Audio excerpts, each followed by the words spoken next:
I think in many ways, this testimony on Bondi's behalf is an effort to paper over whatever responsibility she may have and to try and cast blame everywhere else, but not on her. Hey, everybody, and welcome to Here's a Scoop from NBC News. I'm Yasmin Vasugian. Today on the show, former Attorney General Pam Bondi is admitting that the Justice Department made quote-unquote redaction errors in its release of the Epstein files, but says she stands by the DOJ's work. So what does her House testimony reveal about the Trump administration's handling of the case? Plus, we're going to talk to documentarian Ivy Meeropol about her recent film, Ask E. Jean, and the DOJ's new investigation into the nonprofit that funded E. Jean Carroll's sexual abuse and defamation lawsuits against Donald Trump. And Supreme Court season is almost upon us. We have got what you need to know about some of the biggest cases. Former Attorney General Pam Bondi testified on Capitol Hill today. The House Oversight Committee interviewed Bondi behind closed doors about her role in the release of documents related to the late convicted sex offender Jeffrey Epstein. Now, Bondi, who was fired by President Trump last month, has been heavily scrutinized for her handling of the Epstein files. In her opening statement, a copy of which was obtained by NBC News, Bondi admitted to, quote, redaction errors in the files, but defended the DOJ's efforts as, quote unquote, diligent and in good faith. But I want to be clear here. Bondi no longer leads the DOJ. Todd Blanche is now the acting Attorney General. So what were lawmakers actually hoping to get out of her testimony? And are the Epstein files as volatile for President Trump as they once were? For that, I want to bring in NBC News Chief Capitol Hill Correspondent Ryan Nobles. Hey, Ryan. Hi, Yats. Thanks for having me. Great to have you, as always. Let's talk about Pam Bondi's testimony today on the Hill. What stood out to you about her opening statement in front of the House committee? I was somewhat surprised that she took any sort of blame or even admitted an error in the release of the files when she alluded to the fact that there were some mistakes made in terms of the redaction process. But what I wasn't surprised by is any effort to take responsibility for those errors or suggest that the Department of Justice may not be fully complying with this law. I think in many ways, this testimony on Bondi's behalf is an effort to paper over whatever responsibility she may have and to try and cast blame everywhere else, but not on her. She's now a private citizen. She doesn't have the responsibility of continuing to release these files or shepherding over the responsibility of the release of these files. And she seemed to be making an effort to try and say, even when she was the Attorney General, that it wasn't her primary responsibility and that she did not play that big of a role. So I don't think anybody, Republican or Democrat, expected this to be all that revelatory of a session. But it seems in many ways they were laying the foundation for future inquiries into how this all plays out, inquiries that may not manifest themselves until Democrats have control of either both the Congress and the White House. So in that vein of what you're talking about, kind of kicking the can down the road, especially with Bondi not necessarily taking responsibility. She did tell the House committee that when she was Attorney General, she delegated oversight of the Epstein files to her then deputy, Todd Blanche, who is now acting Attorney General Blanche. Is he going to be subpoenaed now? Well, I mean, the committee would very much like to talk to him about this. They have talked to him about it before in broad strokes. I think that their Democrats in particular would like to bring him in a room and ask him very specific questions about this. But I do think if we could go back to the first part of this, the kind of the shifting of responsibility that Pam Bondi seems to be placing on Todd Blanche. She is saying in no uncertain terms that he was the primary person responsible for anything related to the release of the Epstein files and the compliance with the Epstein Transparency Act, which is a little ironic given the fact that she bragged about the fact that she had the client list on her desk in the Attorney General's office, and she was the one that was behind that whole influencer moment where the conservative influencers came in and walked out with those binders that were largely filled with documents that were already public. She now seems to be trying to rewrite what the perception is of what went on inside of the Attorney General's office during that period of time. And, you know, even though she may want to place the blame on Todd Blanche, she was still the Attorney General. It was the Attorney General's responsibility to comply with this law. So I have kind of a controversial question, because the release of the Epstein files was a bipartisan effort. But we just saw Thomas Massie be ousted in the state of Kentucky as a result of campaigning from the president himself, right? And the president was campaigning against Massie, in part because of his support of the release of the Epstein files. Is his loss a sign that the Trump administration's handling of the files is not going to cost them conservative votes? I do think it probably is in the back of the minds of a lot of Republicans that are dealing with this and are dealing with the potential backlash and fallout from it. You know, I think there's a difference between support for the president versus support for individual issues. And in the case of Thomas Massie, the president and his political team did a very good job of at least trying to convince Republican voters that Thomas Massie was a thorn in the president's side on a whole range of issues, not just Epstein. Was Epstein part of that? There's no doubt, but they certainly didn't make it the focal point of those attacks. Regardless, if you're a Republican who needs to win a Republican primary, you are going to have that in the back of your mind, because even if the voters aren't necessarily making that correlation, the president's political team certainly is, and the president's political team has a lot of money and power and strategic expertise in how to win Republican primaries that they could deploy on a moment's notice. A federal judge has temporarily blocked the Trump administration's $1.8 billion anti-weaponization fund. And it was created after this kind of extremely unusual settlement between President Trump and the IRS. That's going to play out in the courts. But how much pushback is the fund getting from congressional Republicans? It's overwhelming, Yasmin. And in fact, I would say it is. I mean, maybe you could put the Epstein Transparency Act in this bucket, because that was one of the first times we actually saw congressional Republicans willing to stand up to Donald Trump. But what we're seeing play out with this weaponization fund is that times 10. Democrats have nothing to do with this. The Republicans in the Senate have basically created a roadblock to the finalization of funding for ICE and Border Patrol through the end of President Trump's term. You'll remember this goes back to the DHS shutdown and the deal that was hatched, and they decided to do that through reconciliation, which would allow them to do it with only 51 votes. It's something that Republicans support universally across the board. They've put that on hold because they're so upset, but there is a distinct possibility, it's almost an inevitability, that when you do something through reconciliation, that requires an unlimited amendment process. And Democrats are prepared to bring to the floor a whole host of amendments connected to this weaponization fund that Republicans do not feel comfortable voting against. Do you really think they're going to follow through with that, I guess, especially because this could potentially benefit the president of the United States? And we've seen how his endorsements tend to help Republicans versus hinder them. Everybody wants him on their side. The argument I want to have there is, if you're John Cornyn or Tom Tillis or Bill Cassidy, there's nothing Donald Trump can do to hurt you. He's already hurt you to the point where you're losing your seat. And so in this narrow window of time that we're talking about, where you want this weaponization fund done, where you want this reconciliation funding for ICE and Border Patrol, when you want a potentially hundreds of millions of dollars for a supplemental package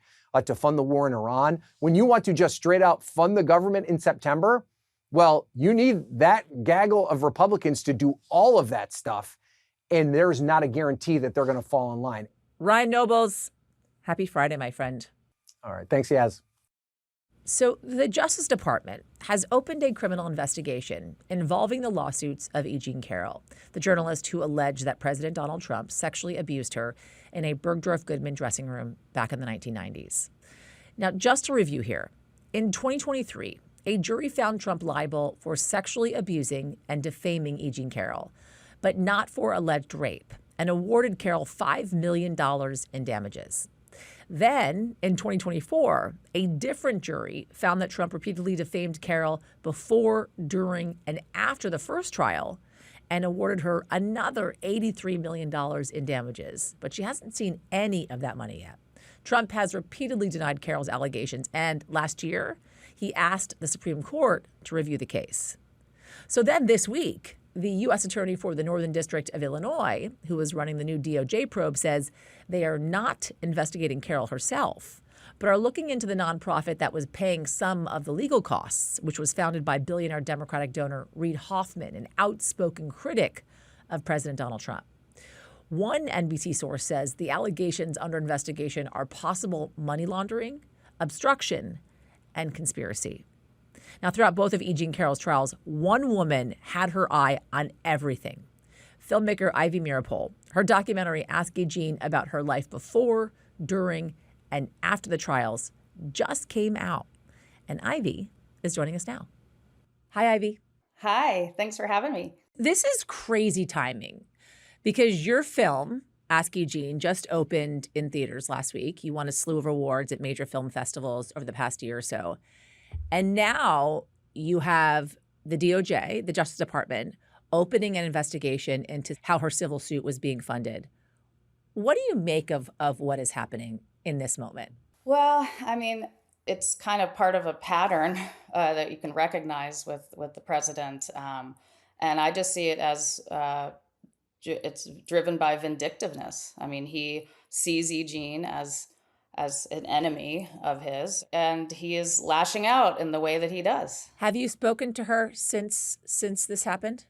I have not. They have so much going on between the Supreme Court decision, or lack thereof. I mean, it hasn't even been accepted or denied yet. So, and then this coming, I mean, I text and I say, thinking about you, and I get, thumbs up but that's it. I want to talk about your documentary. You have made a number of political films. You made a film about sharks on Cape Cod, the Indian Point nuclear power plant. Your first was actually about your grandparents, who are probably one of the most famous couples in U.S. history, Ethel and Julius Rosenberg. Why did you want to make a film about E. Jean Carroll? What drew you to her as a subject? Well, it's interesting because it wasn't the big picture that it became. What initially drew me was just reading the excerpt in New York Magazine where she told the story of what happened at Bergdorf Goodman, and it sounded unbelievable, but the way she wrote it, it made perfect sense. And I just thought, this is new. We had come out of the Me Too movement. Everyone was kind of saying, "Oh, the Me Too movement is dead." It had all this momentum, and then it kind of lost steam. And a lot, as we know, women are expected to embrace this kind of victimhood and shrink and not be as unapologetic as E. Jean is. And so that there was something about that. I just thought, we need this, and I needed it. And then I started digging into who she, her background. And I was fascinated. I said she was a gonzo journalist on par with Hunter S. Thompson. I think even a better writer than Hunter S. Thompson. But she just had this career where she busted through the patriarchy in terms of her career, but yet she also was accommodating and suffering from the misogyny and the culture that keeps women from coming forward if they are assaulted. In spite of the president saying repeatedly that E. Jean Carroll was just looking for publicity, you had a hard time getting her on board with this documentary. How did you do it? One thing that Donald Trump had done to her, other than assault her and defame her excessively and put her at risk of being attacked by his followers, is that she felt that what he had done, it was also reduce her life to those 3 minutes in the dressing room. And I would say, E. Jean, it's going to be so good for all of us audiences to know you and know your story, know your history. And I think that meant a lot to her because she resented, and rightly so. And I think her story is so fascinating because she's a member of the silent generation, and what she accomplished during the 80s and 90s and early 2000s in New York City is remarkable. And she had been kind of reduced to a headline and called a whack job and a liar. I do want to note the president has repeatedly denied E. Jean Carroll's allegations. So let's talk about E. Jean Carroll as a person. What did you learn about her over the course of this documentary? Because I think one of the things that she was criticized for, kind of laughing it off in a way. Yeah. But then, as you mentioned, became a leader in a way of extending, the Me Too movement, a leader in her own right in coming forward with the piece that she wrote.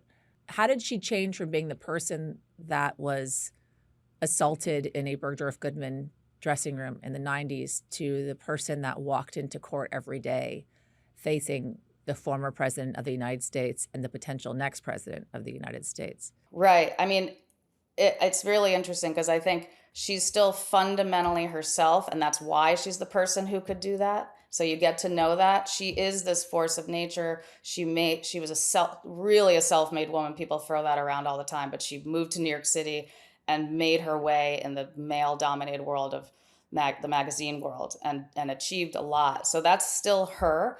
But I think what happened is, as we show in the film, she was inspired by the Me Too movement and these younger women, not just them telling the stories, but also the act of journalism that made it a story, put it all together, and that it was working. There was accountability. Men were losing their jobs. They were getting, they were being, so she saw that happening. And I think she was 75 years old at the time. And I like to look at it as like she decided to care about herself more in this and I think that was this shift. And she'd been alone for a very long time, meaning not with a partner, but a lot of friends and family and everything. But I think, it just was like a perfect storm of things coming together where she found herself open to it. But she was really listening to her readers who kept at her advice column and Elle magazine, who were coming to her during the Me Too movement and saying, what do? I've been assaulted. I mean, can you, help me?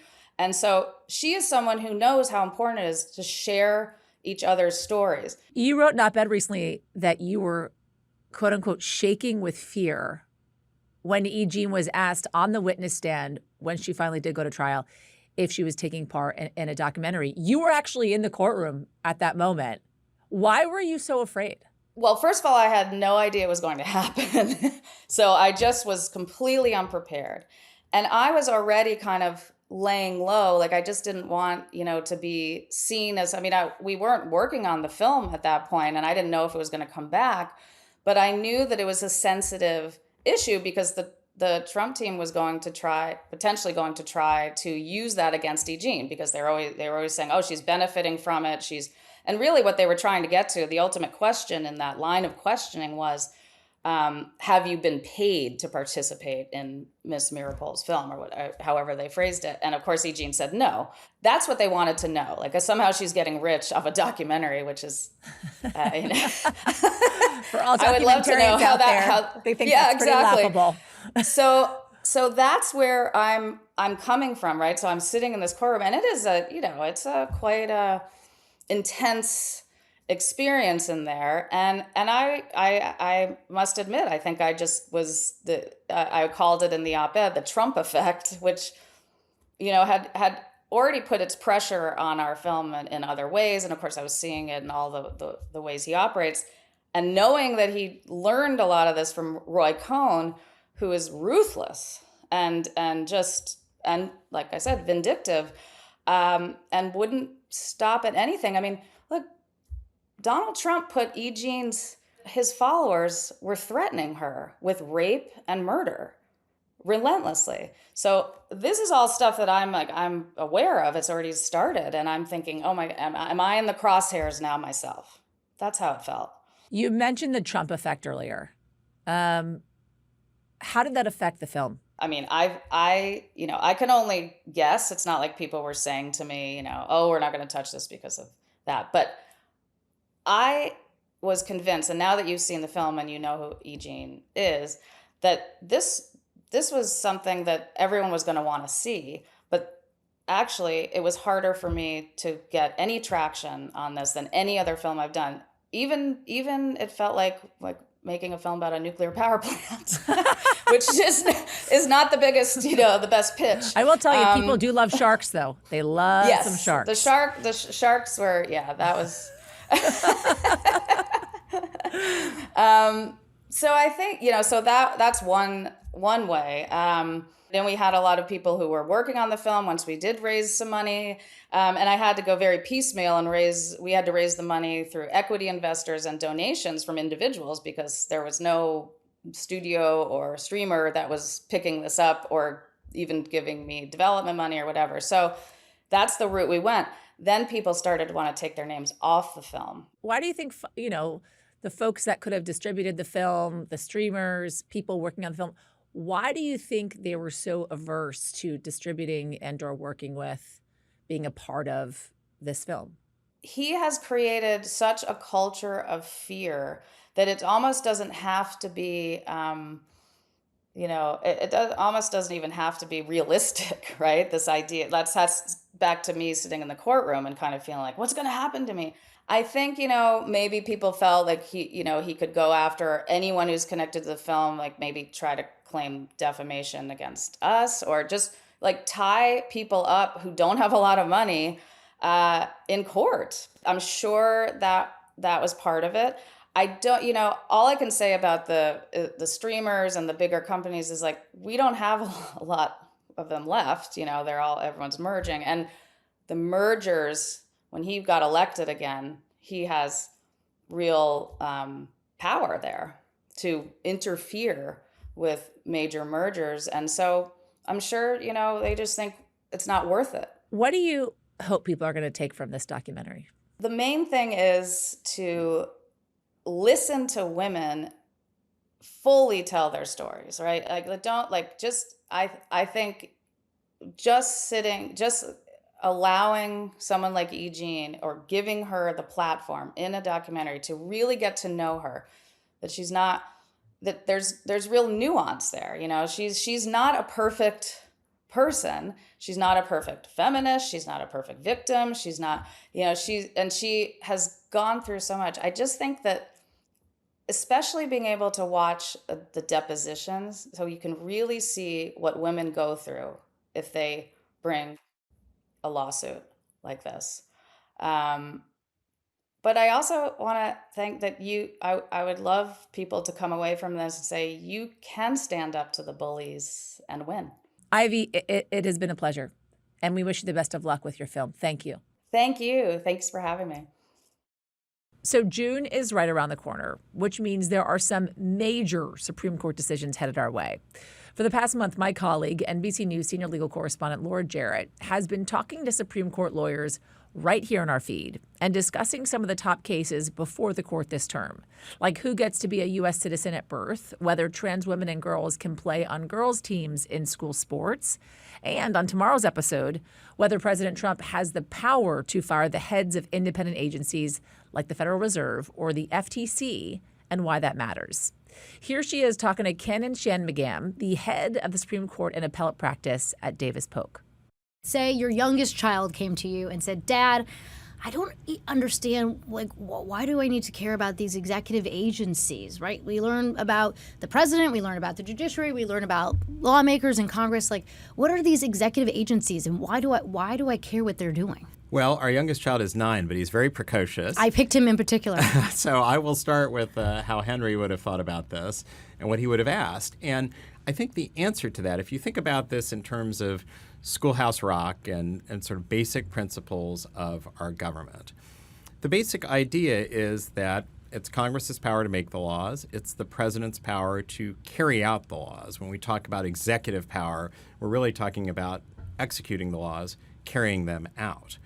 And what took place in the early 20th century was that Congress started to create so-called independent agencies. And what it was really trying to do was to kind of have it both ways. On the one hand, to say that these agencies would do things that you would think of as exercising executive power, things like bringing enforcement actions against individuals and private parties, issuing regulations, and here issuing civil investigative demands. But yet Congress at the same time tried to make these agencies independent, tried to take them outside the executive branch. And Congress has done that in a variety of ways. But I think this issue of removal has really become the flashpoint for a lot of this litigation. that is going to do it for us at Here's the Scoop from NBC News. I'm Yasmin Vasugian. We'll be back on Monday with whatever the weekend may bring. And if you like what you heard and you saw, press the subscribe button. We'll see you Monday. We thank you for watching, and remember, stay updated on breaking news and top stories on the NBC News app or watch live on our YouTube channel.